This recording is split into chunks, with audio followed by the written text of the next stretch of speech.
The Rothschilds' legacy, money, power, and the silent empire asterisks in the world of finance. There are families, and then there are empires. And among all the names that shaped global banking, built nations, and moved the tides of world events, name stands above the rest: the Rothschilds. For over 250 years, this family has been whispered about in boardrooms, celebrated in history books, and debated in conspiracy theories. Their story is not just about wealth, it's about strategy, survival, influence, and a level of financial genius that reshaped the modern world. But where did it all begin? Our journey starts in the narrow streets of Frankfurt's old Jewish ghetto. A young man named Meyer Amschel Rothschild, armed with nothing but ambition and an exceptional understanding of money, laid the foundation of what would become the world's most influential banking dynasty. He knew that to build a legacy, he needed more than a business, he needed a network. And so, he sent his 5 sons to the financial capitals of Europe: London, Paris, Vienna, Naples, and Frankfurt. This was not just expansion. This was a strategy that would change the global financial system forever. As Europe plunged into wars, revolutions, and economic chaos, the Rothschilds did not merely survive, they rose. They funded kings, stabilized economies, and built financial instruments that are still used today. Their communication network was faster than governments. Their intelligence became a vital asset for nations. Their ability to move money across borders reshaped banking itself.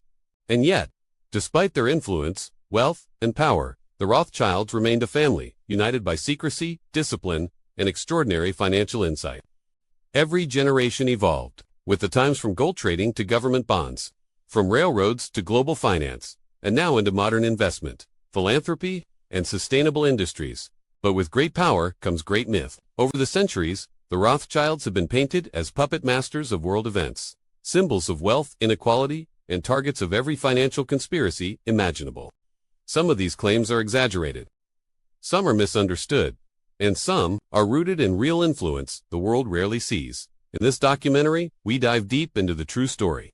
How did a single family rise from poverty to control the world's largest private fortune? What strategies kept them powerful for centuries? How much influence do they really hold today, in 2025? And why does their name still spark curiosity, fear, and fascination? This is not just a family story. This is the story of modern finance. Itself, a story of innovation and ambition, a story of secrecy and survival, a story that shaped the course of nations. Welcome to the Rothschild legacy: money, power, and the silent empire.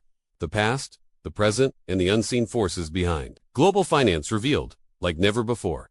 Please subscribe to the channel. Chapter 1. Europe before the Red Shield. Before the rise of the Rothschilds, Europe in the mid-18th century was a patchwork of kingdoms, empires, and duchies.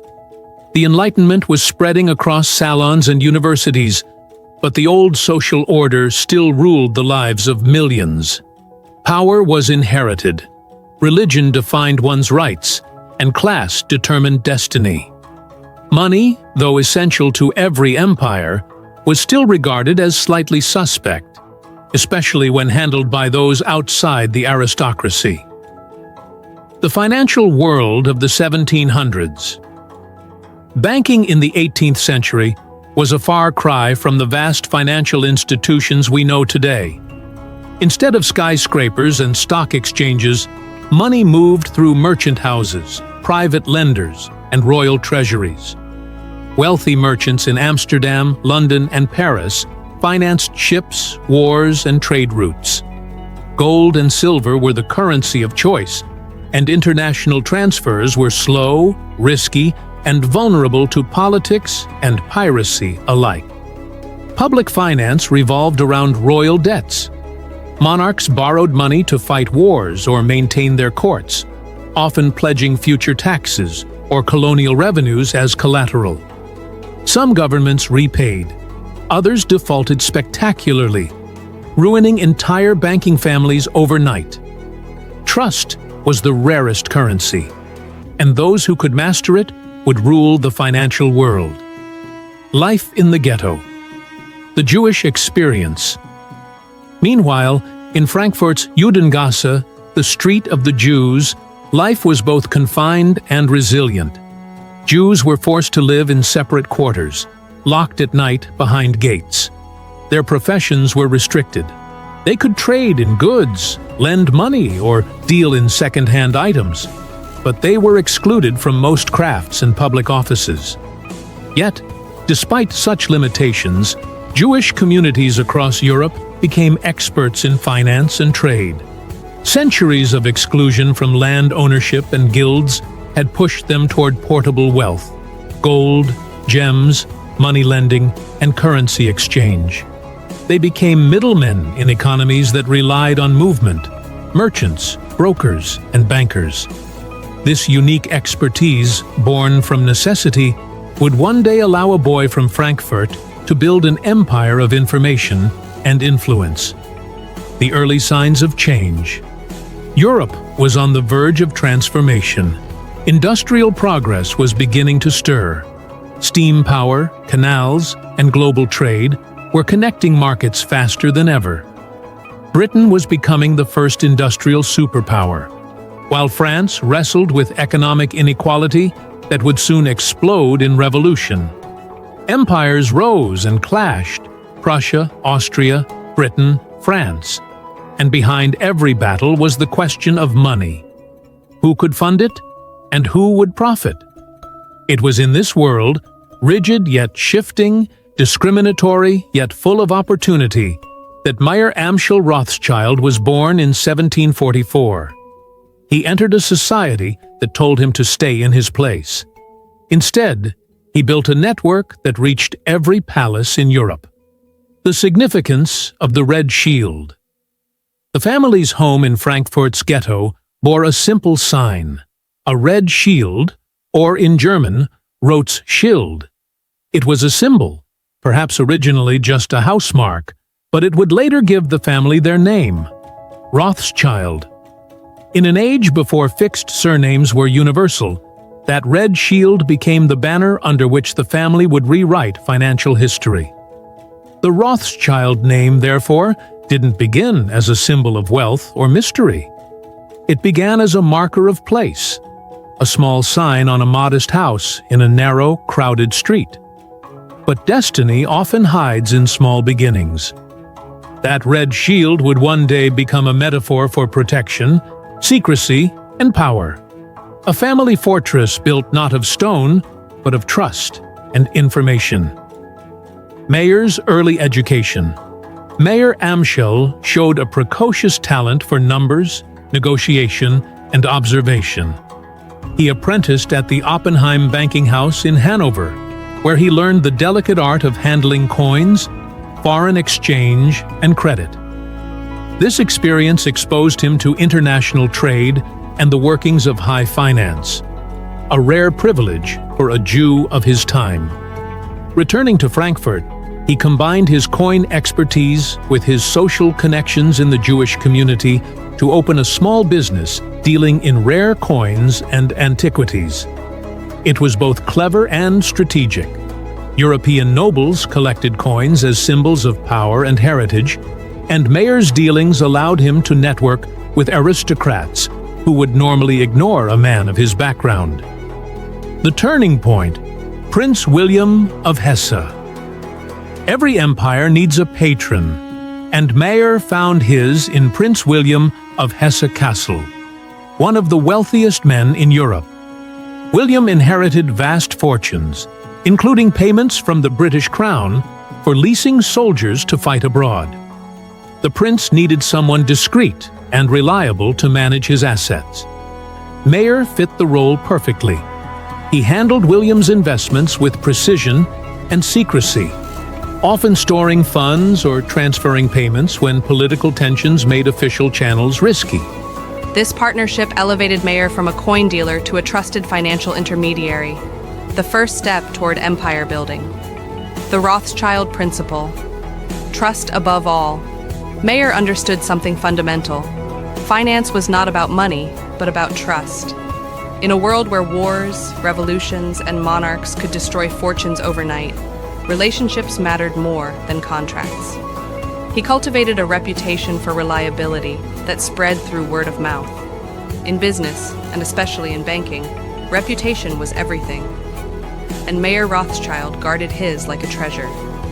He passed this principle to his sons. Keep united, act with discretion, and never forget that our name is our fortune. That philosophy would turn the Rothschild family into the most powerful private banking dynasty in the world, one built on the currency of confidence. Step 2. The rise of the Five Arrows. Europe in the late 18th century was a continent in flux. Revolutions, wars, and shifting alliances created both risk and opportunity. In this turbulent era, Meyer Amschel Rothschild crafted a vision that was as audacious as it was revolutionary. He would create a family-run banking empire spanning Europe, one son in each major capital, linked by loyalty, intelligence, and secrecy. This strategy, later symbolized by the 5 arrows of the Rothschild family crest, would turn a modest Frankfurt household into the most powerful banking dynasty of the 19th century. Meyer's vision, family as a business model. Meyer Amschel understood something few financiers of his era did. People were the most valuable asset. Wealth alone could be lost or stolen, but a family united in purpose could move with speed, discretion, and influence across borders. He had 5 sons, Amschel, Salomon, Nathan, Carl, and James, Jacob. Each would be groomed not merely in finance, but in diplomacy, languages, and observation. Meyer insisted they understand not only numbers, but also human nature, the moods of kings, the fears of ministers, the ambitions of generals. Train your sons not only to count coins, but to read the world. Meyer's guiding principle. Meyer's home in Frankfurt became a school, laboratory, and command center. There were no ordinary lessons. The boys studied ledgers, market trends, and the movement of European currencies. They observed foreign coins, learned to calculate risks on loans, and practiced secrecy.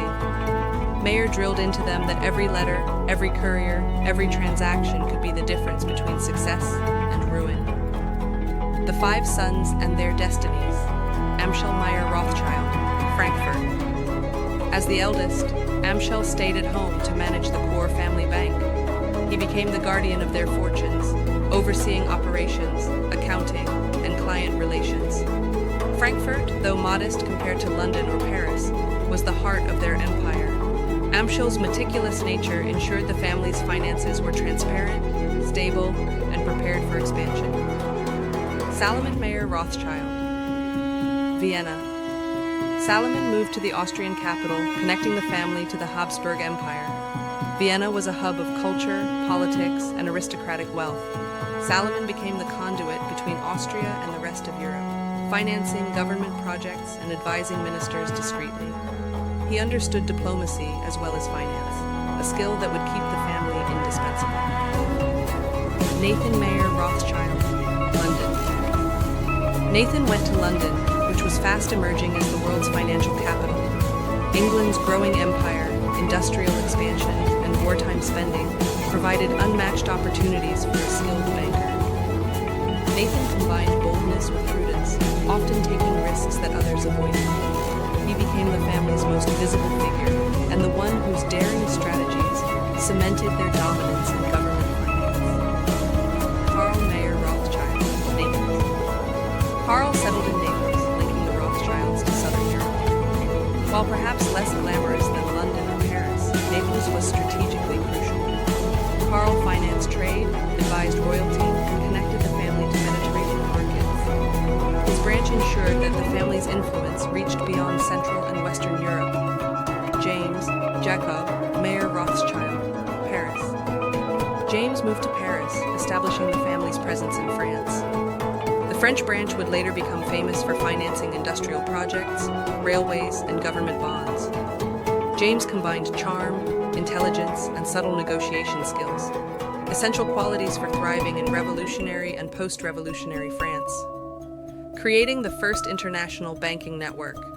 Meyer's genius lay not only in assigning his sons to key cities, but also in connecting them into a coherent, coordinated network. In the 18th century, information traveled slowly. Governments relied on official messengers, newspapers arrived days or weeks late, and rumors often determined stock prices. The Rothschilds developed a proprietary intelligence system, private